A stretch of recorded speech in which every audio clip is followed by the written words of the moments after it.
Are you okay with your health, John? I'm good and healthy anyway. No, listen, we're good, but not perfect. From the point of view, there's a couple of little bits and pieces that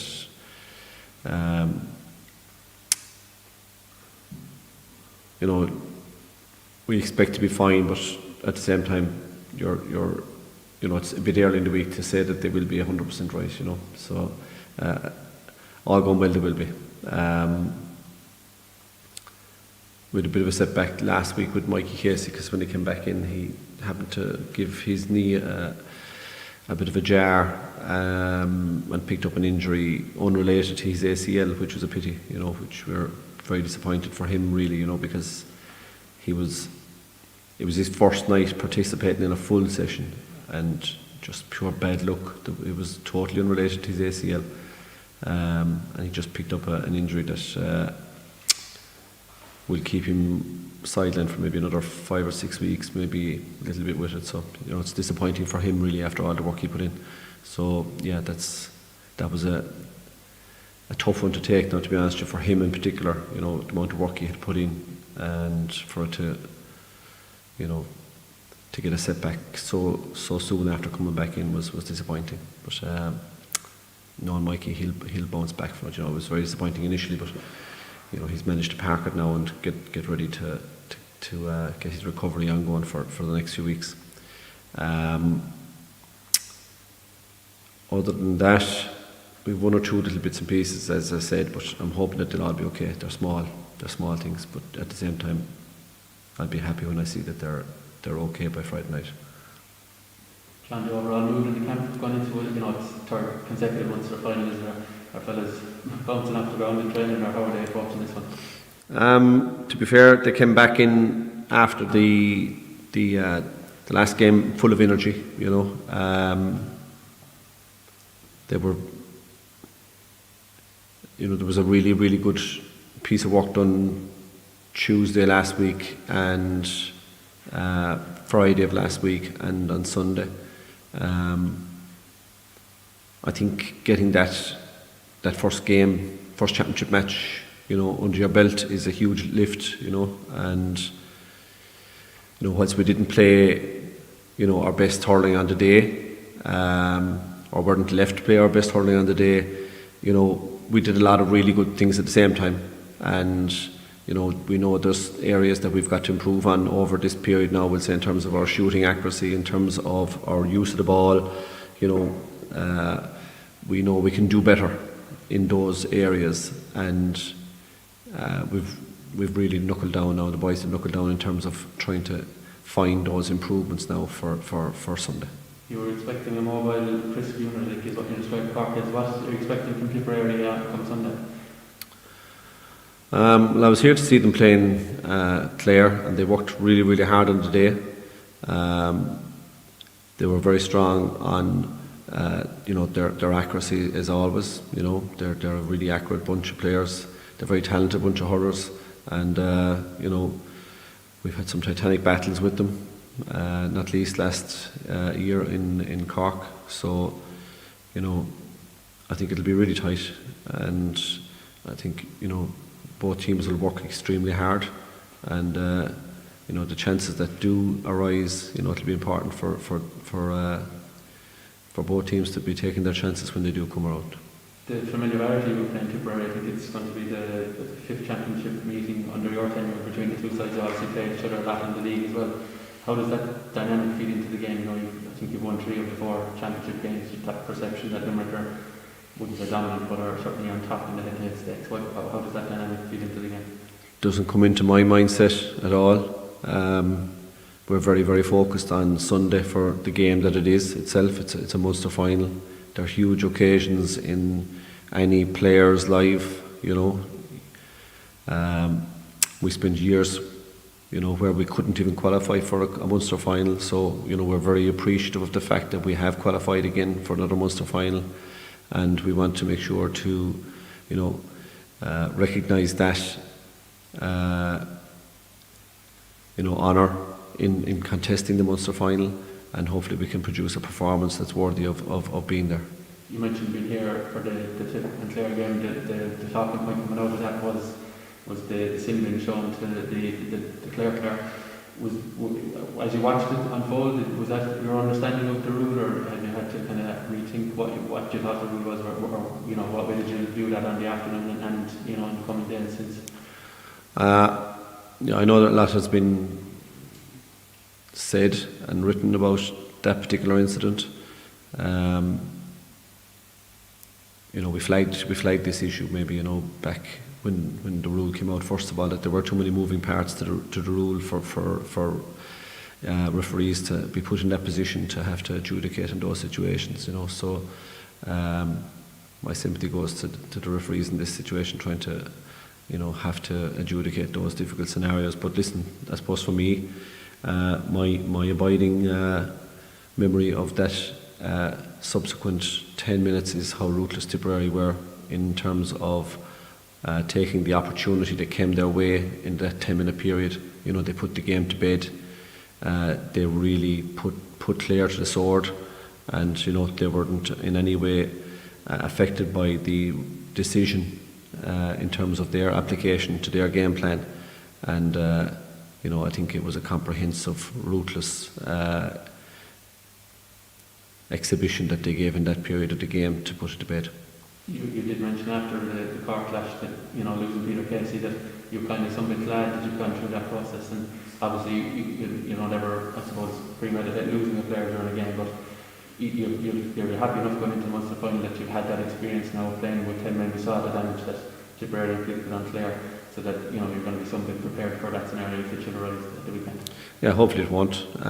But we have been there, and that is a good reference point for us, going forward.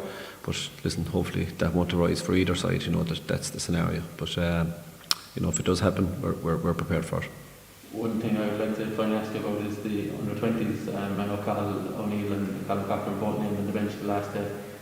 The Limerick under-20s are scheduled to play next Monday, I think, against Clare. Does that feed into your selection of the subs? I know picking the subs is probably as difficult as task as you've had during your tenure, but that rule that would inhibit them of playing in both, I suppose, both competitions in back-to-back days. How do you stand on that rule, and how does it feed into your selection for the weekend? Well, you're absolutely correct in that one of the most difficult tasks we have in picking the team and the subsequent replacements for the match day panel, match day 26, is extremely difficult. And to be fair to the group, they've upped their game in recent maybe the last 6 weeks in particular, and it's become particularly competitive. And it's really difficult at the moment. There's a toss of a coin between very many players on the panel. So, that's a good thing for us in terms of competitiveness within the group and the quality of our work in training. And it's great preparation for the matches that are coming around the corner. But it is difficult at the same time when you have to actually, name just 26 of your 35. As regards the two boys, listen, first and foremost, we have the Munster final on Sunday, and for us as a group, and they're part of our group, that comes first. We have had obviously the game that they have coming up on Monday in the back of our minds, and they will play that game on Monday night, all going well. But should they be required on Sunday, they'll be required on Sunday. That's the way it is now. We have to obviously still pick our panel and our team, and the boys have to fight for that, as much tonight as they did any night in the last 6 months. So, time will tell, but ultimately, the right decision will be arrived with for the team and the boys in both cases as best we can anyhow. Those two players, and I think a couple of others in the panel, got to play club matches, I think the day after the Cork match. A conscious effort from your part to get, I suppose, competitive minutes into the legs of those players. Well, listen, they want them themselves, they know that Tuesday session is coming around the corner quick, and they want to be as competitive on Tuesday night as they possibly can be after the match, we'll say, after the Cork game. So, for them, it's about getting 40 minutes game time in to be as sharp as they can for the Tuesday night after the game, and to take whatever opportunity comes their way in our own training game. So, I think it's a reflection of good attitude from the players' perspective, looking to want to play those games. I think it's good for the clubs that they get those players back for whatever period of time that they can get them back during the course of the season. And from our perspective, then it's great when the boys come back in Tuesday night. They're refreshed. They've had a bit of competitive game time, and it's a bonus for them as well. And you appear to enjoy Páirc Uí since it brings the best out of you. You certainly had some of your top performances there in the last couple of years. Yeah, I hadn't thought about it like that, to be honest with you. But now that you mention it, we have done well there. Yeah, it's a beautiful stadium. It's a beautiful pitch, and what a setting down there. I suppose at the very outset, a couple of years ago, we would have said, getting to Croke Park, why wouldn't you perform to your very best above in Croke Park? It's the best surface in the country, best field in the country, most iconic stadium in the country. You should of course produce your best when you get there. But Páirc Uí is a fantastic stadium as well, and the job they've done on the pitch down there is just incredible. And again, why not, produce your best in the best arenas that are out there. I think you touched it earlier, but I can remember back pre-2019, and you're clearly a big fan of Munster Championship hurling going back, your years on the planet. But does it still hold that same enthusiasm for you? And is that hard, or have you, do you reduce it down to just another game? Yeah, we probably do deal with it as we do any other game, in terms of our preparation, from a performance perspective, But you still have to acknowledge that this is a Munster final and these are special occasions. And, okay, we won't have 46,000 in Páirc Uí on Sunday. But at the same time, does that diminish the occasion? Does that diminish the game or the importance of the game? No, it doesn't. But maybe from a performance perspective, we will rationalise the game in a way that affords us the best way to perform on the day. But when that's all stripped out and you reflect on it in time to come, there's no Munster final less more important than any other. They're all of huge importance to a player, and there are seminal moments in any player's career, and they're days that you'll never forget. That's one thing for sure. So we've always embraced the Munster Championship as being a really valued competition that we're thrilled to be still involved in, and we hope that we will produce a performance of merit for the occasion that's in it on Sunday. You're 5 years in the row, clearly an experienced unit on and off the field. Do you still find yourself, have you a body of people that you would dip into outside of your management team for different experiences or to bounce things off ahead of games or during the season? Not really, no.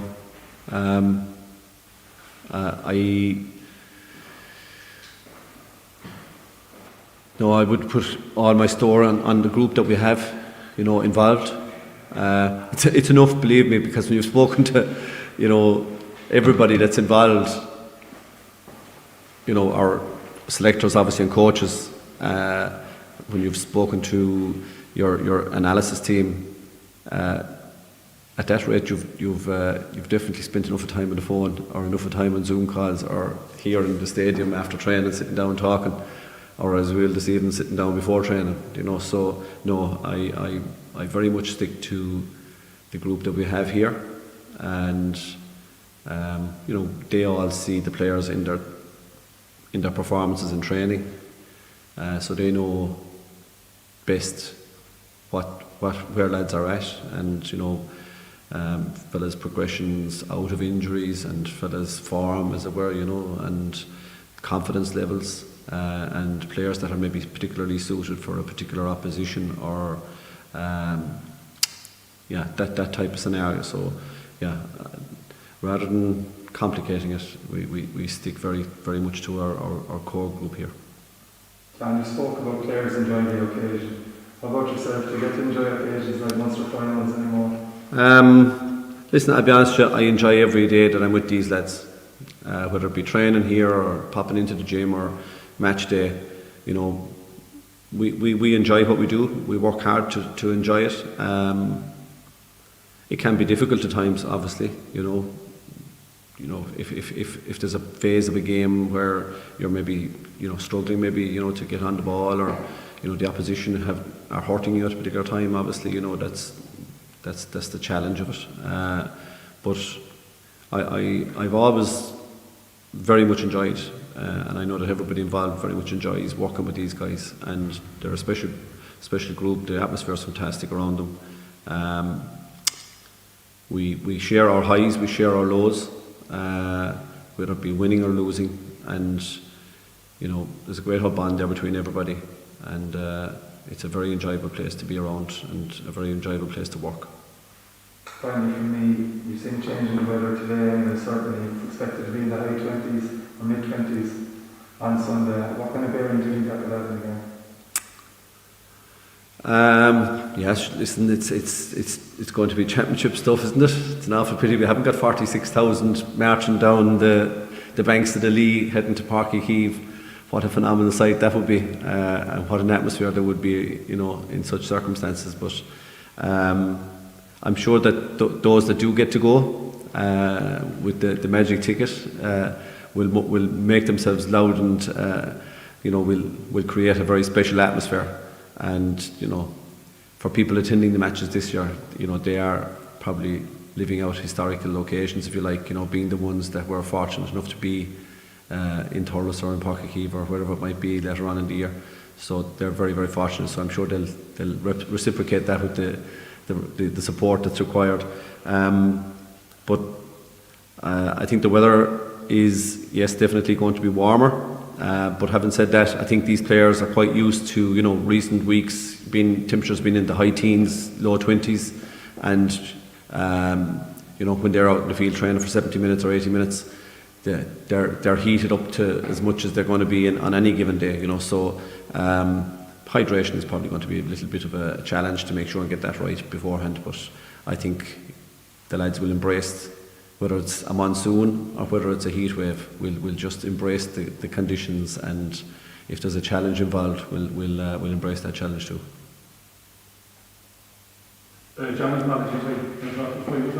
Michael, you're fine. Not at all, you're fine. How are you? Good on sign off. Can I ask you? No, you're fine. You're good. Just injury-wise, is there anyone Mike Casey you see? Mike Casey, as I said to the lads earlier, had a bit of a setback when he came back in last Tuesday. He just had an unrelated injury with the same knee, unfortunately. The ACL is fully intact and is perfect. It's just another injury to that knee, but it's not a very, very serious injury, and we'll be hopeful that he'll be able to make a full recovery in a matter of weeks. It was just unlucky, very, very unlucky. Just goes to show you, you can do all you can, but ultimately the body is only so tough and will give way in certain circumstances. So yeah, listen, it was a setback. It was very upsetting at the time. We were very much afraid that it was an ACL again, but thankfully it turned out to be something far less serious. So he'll be hopefully a few more weeks getting himself right, but he'll get there eventually. Yeah. Were you here for Clare Tipperary? I was. Very, very high tempo game. Very, very impressed with the first half in particular. Obviously the second half was impacted, but the first half was a very high quality game from both sides, and great tempo to it, as I said. Great intensity to it. Obviously, the real talking point is the sin bin penalty. What's your view of that? I saw it, and yeah, listen, it was. I would have concurred with many opinions that obviously it was very close to the sideline. There were other defenders between that and between him and goal, and you wouldn't have expected it to have been a penalty and a sin-binning situation. But I think all our cards have been marked now at this stage, so nothing will be a surprise to us going forward really at this stage. So I think we just need to be careful and not invite any trouble on ourselves, So hopefully that will be the case. I know consistency between refs can be a matter of personal choice, but there seems to be a lack of clarity about this rule, with some referees saying they feel the goal scoring opportunity includes teammates as well. Is that just a bit of a concern that there's an absolute black and white clarity about who faced into the, let's be honest, the biggest game of the year so far. Yeah, and sure, I suppose, listen, we would have flagged this at the start of the year, that we were of the opinion that there were too many moving parts and too many subjective, appraisals to be taken by the referee in a moment, and it has been borne out to be the case that yes, there are too many moving parts to it. I'm sure it will be looked at the end of the season, but I suppose from our perspective, the rule is there. The referees are still going to have to administer the rules, and we're just going to have to, make sure we don't put ourselves in that situation where we're at the wrong end of that scenario again. So, from our perspective, we'll just have to, do the best we can to try and avoid being in that situation. I suppose from the semi-final, did you take any particular lesson, or did you come away from hurls that night saying, we learned something here about ourselves? I think we showed great resilience, really. I think Cork put up a fantastic performance on the night. In many respects, they put us under a lot of pressure, and we definitely identified a number of areas that weren't up to scratch on the night. In terms of our own use of the ball, in terms of our own, our own puck out and our own shooting in particular. So, listen, we came home with a very grounded feeling of, there's a lot of work to be done here, lads. We better get down to brass tacks and get on with it. So we've worked really hard now over the last 10 days. We'll do another bit tonight, and hopefully we can put in a better performance again now on Sunday. And can I just ask, Sunday night, would you watch the soccer match on Sunday night? I did, absolutely, yeah. And I'm not being smart, can you watch that and enjoy it, or would part of you be thinking, if I was there in extra time in a big game of the year, or Croke Park, would you be looking at that? No, listen, I'm a Match of the Day fan. I'd watch a bit of soccer every Saturday night for an hour, and I enjoy it for what it is. I enjoy the analysis of it, and watching the analysis by the lads, alright, Shearer and Co, and Mika. But I suppose, yeah, it's nice to switch off from the hurling every now and again as well, Michael, even if it's only for an hour on a Saturday night or a Sunday night. Sure. When you've been gone from training at 9 in the morning and you're not home till 3 or 4 in the afternoon, and you sit down to watch another match and have a beer or whatever it might be. I enjoyed it.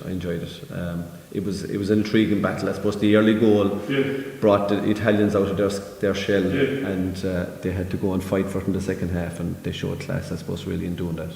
But Southgate's been destroyed, because of mistakes he made. I suppose maybe some of his fellow feeling for it when he was on the sideline with 20,000 other players boys.